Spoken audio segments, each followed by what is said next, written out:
door he shouldn't have opened. Bill Vail believed only in systems. As a NASA engineer and pilot, his life was built on precision. Every problem had a cause. Every failure had a fix. Emotion, faith, superstition, those were variables he never trusted. Then his marriage collapsed.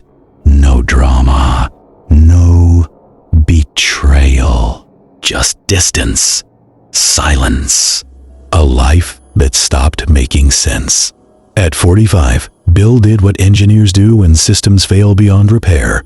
He shut it down. He quit NASA, moved back to Texas, and took a practical job installing water purification systems with his brother. A quiet house, a quiet neighborhood, normal life.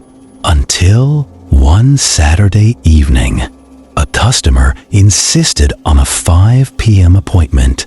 Exactly. When Bill arrived, he heard screaming inside the house. Not arguing, chanting. He knocked. No answer. The door was open. Inside, 3 men knelt on the floor. A woman circled them, chanting in an unknown language, striking them with a book. The air smelled burnt, metallic. Then she looked at Bill, pointed, and said calmly, "Leave. Get out of this house." Something in her eyes told him one thing clearly. You were not meant to see this. Bill ran.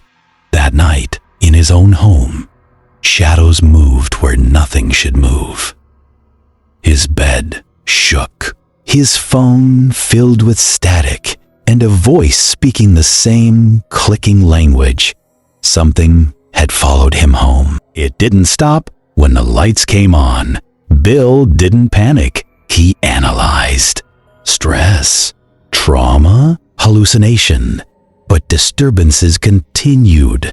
Footsteps at 3:17 a.m. Objects moving. Pressure on his bed as if someone sat beside him. He installed sensors, cameras, recorders. Nothing was ever captured. The events happened between recordings. Then the dreams started. The woman from the house, closer now, clearer. "You opened the door," she said. You acknowledged it. Bill woke with 3 parallel scratches on his chest, too precise to be accidental. For the first time, he asked for help. His brother mentioned another client years ago who experienced similar events after a ritual. A consultant visited Bill's house. She didn't pray. She didn't bless anything. She said only this: it followed curiosity, not belief. Bill asked how to make it leave. "You don't," she said. "You outlast it." That night, the presence returned stronger, but calmer, watching, learning. It learned how to talk to him. The activity changed. No fear, no chaos. Instead, communication. Files appeared on Bill's computer. You observe, so do I. Audio recordings revealed another voice, layered beneath his own. Then, one night, the entity spoke his name. Not whispered, spoken. Bill asked, "What do you want?" The answer came as understanding, not sound. It wasn't here to harm him. It was here because he noticed it. Objects responded to his thoughts. Lights flickered, yes or no. The presence studied his routines, emotions, limits. Then it crossed a line. It showed him memories that weren't his ex-wife's regrets, her thoughts. The entity had learned empathy. Bill made a mistake. He acknowledged it out loud. "I know you're here." Every light turned on. The temperature dropped, and the entity spoke clearly. "We have always been here. You are just the first who stayed." It made him choose. The entity wasn't hostile. It was selective. When Bill engaged, the house responded. When he ignored it, nothing happened. The furniture rearranged itself like an audience.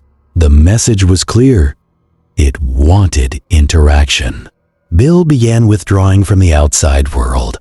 Inside the house, everything felt efficient, calm, logical. When he asked what would happen if he left, the answer came as pressure, not force. You may leave, but you will carry us with you. Bill left. Anyway, 3 days later, in a hotel hundreds of miles away, he woke at 3:17 a.m. The lamp turned on. The voice returned. Distance didn't matter, only attention. The only way it ended was silence. Bill stopped running. He realized the truth.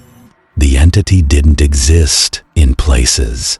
It existed in awareness. He returned home one final time and did something radical. He stopped engaging. No questions, no fear, no observation. Days passed, then weeks, nothing happened. Bill rebuilt his life differently. He avoided isolation, accepted emotion, chaos, human unpredictability. Years later, he shared his story quietly. Not as proof, not as a warning, only an observation. Some things don't exist until they are framed, and some frames are better left empty. The disturbances never returned, but Bill never again sat alone in silence for too long, because silence is never true.